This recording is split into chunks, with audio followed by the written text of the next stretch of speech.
नगरविकास विभागाच्या योजनांच्या उधळपट्टीला मुख्यमंत्र्यांचा लगाम। विविध योजनांच्या मंजुरीपूर्वी मुख्यमंत्र्यांची लागणार मंजुरी। शिवसेनेच्या ताब्यात असलेल्या महापालिकांवर मेहरबानीचा आक्षेप। संजय शिरसाट यांनी घेतली मुख्यमंत्री फडणवीस यांची भेट। शिरसाट यांच्यावर होणाऱ्या आरोपांमुळे फडणवीस होते नाराज। शिरसाटांकडून फोटो पोस्ट करत सर्व अलबेल दाखवण्याचा प्रयत्न। कदमांच्या सावली बारचं प्रकरण तापलं। बारमध्ये अश्लीलता चालते, परब यांचा आरोप तर योगेश कदम यांचा राजीनामा घेऊन दाखवा। रामदास कदम यांचं आवाहन तर दमानिया बारची पाहणी करणार। शरद पवार उद्धव ठाकरे यांची फडणवीस यांच्यावर स्तुती सुमन। फडणवीस थकत नाहीत, पवार यांच्याकडून कौतुक तर फडणवीसांच्या नेतृत्वात प्रगती झाली, ठाकरेंचे बोल। कल्याणमध्ये मराठी मुलीला परप्रांतीय मुजराची मारहाण। मारहाणीनंतर मनसे आक्रमक, पोलिसांनी आरोपीच्या आवळल्या मुसक्या। प्रकरण आणखी तापण्याची शक्यता। हनी ट्रॅपवरून खडसे महाजनांची जुंपली। एसआयटी चौकशीची खडसेंची मागणी तर खडसेंच्या मुलाच्या मृत्यूचीही एसआयटी चौकशी करा। महाजनांचा पलटवार। खडसेंच्या मुलाची आत्महत्या नसून हत्या होती असाही केला आरोप।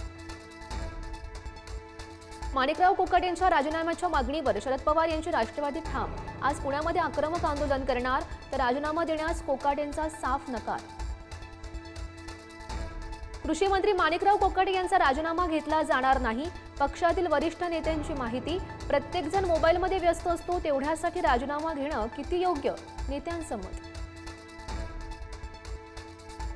उत्तर महाराष्ट्रामध्ये गेल्या 6 महिन्यात 192 शेतकऱ्यांनी संपवलं आपलं जीवन। शेतमालाला कवडी मोल भाव, अस्मानी संकट, कर्जबाजारीपणानं बळीराजाला ग्रासलं। मुख्यमंत्री फडणवीस, उपमुख्यमंत्री शिंदे आज पंढरपूरच्या दौऱ्यावर। भक्ती शिरोमणी संत श्री नामदेव महाराज पुरस्कार वितरण सोहळ्याला लावणार उपस्थिती। संसदेच्या अधिवेशनाचा तिसरा दिवसही गदारोळाचाच राहण्याची शक्यता। उपराष्ट्रपतींच्या राजीनाम्यावरून विरोधक आक्रमक, अनेकदा सभागृह तहकूब करण्याची वेळ। मुंबई महापालिकेतील मोठ्या घोटाळ्याचा मनसे भांडाफोड करणार। मनसे नेते संदीप देशपांडे पत्रकार परिषद घेऊन माहिती देणार। कुणावर निशाणा साधणार, याकडे लक्ष।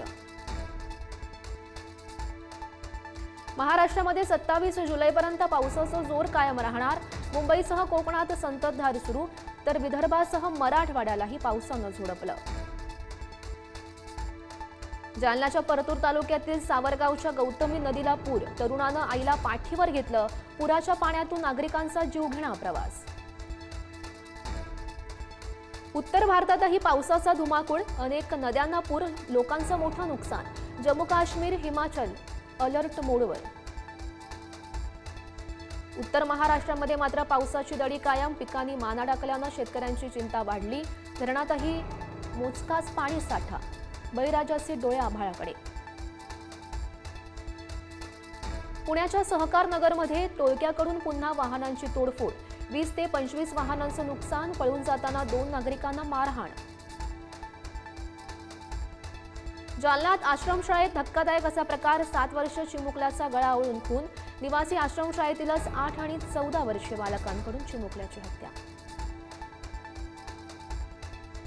5 दिवसानंतरही परिचारिकांच्या संपावर तोडगा निघेना। 2,500हून अधिक शस्त्रक्रिया पुढे ढकलण्याची वेळ। रुग्णांची हेळसांड मात्र सुरूच। ॲप आधारित कॅब चालकांना दिलासा नाहीच। आरटीओच्या दरांचं पालन करावं लागणार। चालकांनी जास्त पैसे घेतले तर कंपन्यांकडून आयडी ब्लॉक। 12 कोटी रक्कम मुंबईमध्ये फ्लॅट। BMW पोटगीमध्ये मागणी करणाऱ्या महिलेला कोर्टानं सुनावलं। पतीच्या पैशावर अवलंबून राहण्याऐवजी स्वतः कमवा। सरन्यायाधीश भूषण गवई यांच्याकडून कान उघडणी। कोकणामध्ये जाणाऱ्या गणपती स्पेशल गाड्यांचं बुकिंग आजपासून सुरू। गणपतीसाठी 250हून अधिक विशेष गाड्या आता धावणार।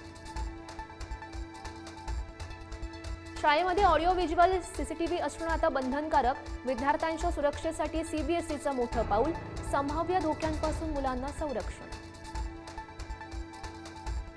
भारत विरुद्ध इंग्लंड चौथ्या कसोटीला आजपासून सुरुवात। मालिकेमध्ये कमबॅक करण्यासाठी टीम इंडिया भिडणार। आतापर्यंत इंग्लंडची 2-1ची आघाडी।